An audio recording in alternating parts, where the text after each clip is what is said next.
শাহিন, আজকের খেলা তোমার কাছে কেমন লাগতে আছে? খেলা আমার কাছে খুবই ভালো লাগতেছে। মিনি ফুটবল টুর্নামেন্টের আয়োজনে আমাদের মাধ্যমে যে টুর্নামেন্টটা চলতে আছে, আশা করি আগামী বছর এর থেকে আরো ভালো কিছু মানুষকে আমরা উপভোগ করতে এত মানুষ আমরা খেলাধুলা দেখছি যে পুরান ভবন এবং নতুন ভবনের চারদিকে দর্শকের অনেক হইচই, অনেক উল্লাস, অনেক মজা দেখতে পাচ্ছি যে তারা অনেক উপভোগ করতে আছে খেলা। শ্রীপুরের মানুষ একটি খেলাপ্রেমী মানুষ, তারা এই শ্রীপুর হাইস্কুল মাঠে আমরা দেখছি, আমরা যখন ছোট ছিলাম বড় বড় টুর্নামেন্ট হতো, বিগত দিনে এরকমের 7-8 বছর এত বড় কোনো টুর্নামেন্ট হয় না। এই বছরে আমরা খুবই সুন্দরভাবে একটা টুর্নামেন্ট আয়োজন করছি, সুন্দরভাবে হচ্ছে। আজকে ফাইনাল খেলা হাজার হাজার দর্শক মাঠের আনাচে কানাচে ভরে গেছে।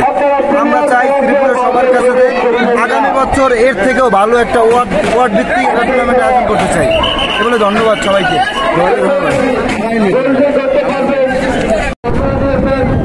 আমরা এখন চলে যাব হোসেন ভাইয়ের কাছে।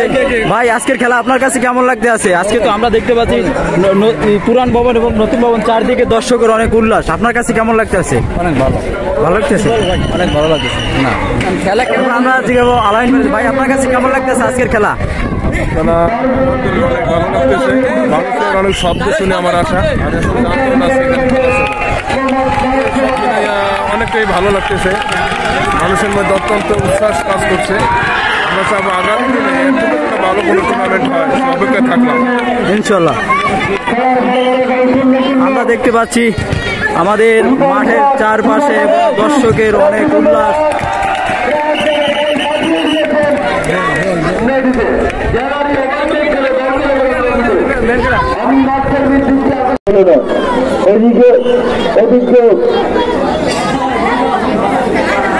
লাইফম্যান হিসেবে আছেন মোহাম্মদ শফিকুল্লাহ। দেখা যাক একটি কর্নার কিক, জহরুল্লাহ যারা থেমে গিয়েছেন, আবার করার কোন সব দর্শকের ধরে উঠে মারা দর্শক আয় নেয় ওই কোন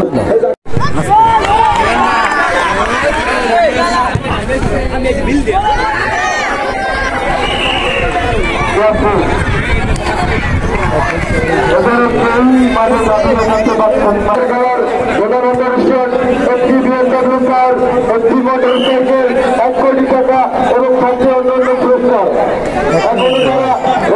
সংগ্রহ করেনি। আব্দুল্লাহর সাথে যোগাযোগ করে রাফেলডারে সংগ্রহ করেন। একটি রাফেলডারের মূল্য মাত্র 30 টাকা, 30 টাকা, 30 টাকা।